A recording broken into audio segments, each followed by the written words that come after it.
കിഴക്കേ കതിരൂർ ശ്രീ കൂറുമ്പ ഭഗവതി ക്ഷേത്രം തിറമഹോത്സവം ഏപ്രിൽ 17 മുതൽ 21 വരെ നടക്കും. 35 ടൺ പുളിവിറകിന്റെ മേലേറി വിഷ്ണുമൂർത്തി ഉറഞ്ഞാടി അഗ്നിപ്രവേശനം ചെയ്യുന്ന അത്യപൂർവമായ അഗ്നിപ്രവേശനത്തിന് സാക്ഷ്യം വഹിക്കാൻ ആയിരക്കണക്കിന് ആളുകളാണ് ക്ഷേത്രസന്നിധിയിലെത്തുക എന്ന് ക്ഷേത്രം ഭാരവാഹികൾ വാർത്താസമ്മേളനത്തിൽ പറഞ്ഞു. നൊന്തു വിളിച്ചാൽ വിളിപ്പുറത്തെത്തി കടാക്ഷിക്കുന്ന കൂറുമ്പ ഭഗവതി ഉൾപ്പെടെ 38 ഇഷ്ടദൈവങ്ങൾ അനുഗ്രഹവർഷം ചൊരിയുന്ന കിഴക്കേ കതിരൂർ കാവിലെ ഈ വർഷത്തെ ആണ്ടുതിറ മഹോത്സവം ഈ മാസം 17 മുതൽ 21 വരെ ആചരിക്കും. 17 കാലത്ത് ഗണപതി ഹോമത്തോടെ ഉത്സവം കൊടിയേറും. 20 വൈകിട്ട് തമ്പുരാട്ടിയുടെ തിരുമുടി ക്ഷേത്രത്തിൽ നിന്നും ദേശാടനത്തിന് പുറപ്പെട്ട് 21 രാവിലെ ചടലപ്പുഴ പൂങ്കാവനത്ത് ദേശാടനം സമാപിക്കുന്നതോടെ ഉത്സവം സമാപിക്കും. 20 പുലർച്ചെ 4 മണിക്ക് 35 ടൺ പുളിവിറകിന്റെ മേൽ വിഷ്ണുമൂർത്തി ഉറഞ്ഞാടി അഗ്നിപ്രവേശനം ചെയ്യും. മലബാറിലെ കാവുകളിലെ അത്യപൂർവമായ അഗ്നിപ്രവേശനത്തിന് സാക്ഷ്യം വഹിക്കാൻ ആയിരക്കണക്കിന് ഭക്തർ ക്ഷേത്രത്തിലെത്തുമെന്ന് ക്ഷേത്രം ഭാരവാഹികൾ പറഞ്ഞു. കതിരൂദേശത്തിന്റെ ഐശ്വര്യത്തിന്റെ പ്രതീകമായി ചിരപുരാതനമായ ക്ഷേത്രമാണ് കിഴക്കേ കതിരൂർ ശ്രീ കൂറുമ്പ ഭഗവതി ക്ഷേത്രം. ഈ വർഷത്തെ തിറമഹോത്സവത്തിന്റെ ഏറ്റവും വലിയ പ്രത്യേകത എന്നുള്ളത് ഒറ്റക്കോല മഹോത്സവവും ഇതിൻ്റെയോടൊപ്പം നടത്തപ്പെടുന്നുണ്ട്. നരവൂരിലെ വിജേഷ് പെരുവണ്ണനാണ് ഒറ്റക്കോലം കോലധാരിയായിട്ട് കണ്ടെത്തിയിട്ടുള്ളത്. മുൻ വർഷങ്ങളിലുള്ള പോലെ തന്നെ എല്ലാ ദിവസവും അടക്കം 38ഓളം തെയ്യങ്ങൾ അവിടെ കെട്ടിയാടപ്പെടുന്നുണ്ട്.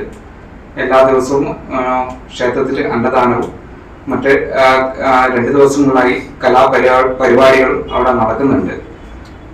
അതോടൊപ്പം തന്നെ ഒരു മെഗാ കൈകൊട്ടിക്കളി, സാംസ്കാരിക സമ്മേളനം, Kerala folklore academy secretary Ajayakumar sir ഉദ്ഘാടനം ചെയ്യുന്നു.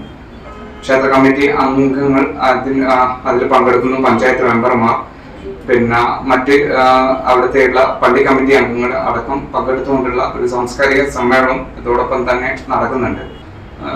നമ്മളെ സംബന്ധിച്ചിടത്തോളം നമ്മുടെ ഭഗവതിയുടെ തിരുമുടി നിറലാണ് ആയിത്തിരിയുമാണ് അവിടുത്തെ ഏറ്റവും വലിയ പ്രധാന ചടങ്ങ്. അത് 2 ദിവസങ്ങളായി 19-ാം തീയതി 2 മണിക്ക് ശേഷവും 20-ാം തീയതി 2 മണിക്കുമാണ് ഈ ഭഗവതിയുടെ തിരുമുടി നിറയുന്ന ചടങ്ങ് ഉണ്ടാവുക. അതോടൊപ്പം തന്നെ ചെറിയ കുട്ടികളുടെ നേർച്ചയായി ആയിത്തിരി കൊടുക്കാൻ എടുക്കുന്ന ഒരു ചടങ്ങ് കൂടി ക്ഷേത്രത്തിലുണ്ട്. ആചാരത്തിനായി പൂർണ്ണ സുരക്ഷിതത്വം ഏർപ്പെടുത്തിയിട്ടുണ്ടെന്നും ഒറ്റക്കോലം അഗ്നിപ്രവേശനത്തിനായി നരവൂരിലെ വിജേഷ് പണിക്കർ 41 നാളത്തെ കഠിനവ്രതാനുഷ്ഠാനം തുടരുകയാണെന്നും ഭാരവാഹികൾ പറഞ്ഞു. ക്ഷേത്രം committee secretary NK Shainesh, TP Arun, Praveen Raj, KT Balan, PP Rineesh, KP Saneesh തുടങ്ങിയവർ വാർത്താസമ്മേളനത്തിൽ സംബന്ധിച്ചു. Four A Times news, Thalassery. ശരി, പറയും എന്താ പ്ലാൻ? കിച്ചൺ വർക്സും ഇന്റീരിയർ വർക്സും നമുക്ക് നല്ലൊരു ടീമിനെ ഏൽപ്പിക്കണം. പിന്നെ ഫർണിച്ചർ സുനിതയിൽ എടുക്കാം.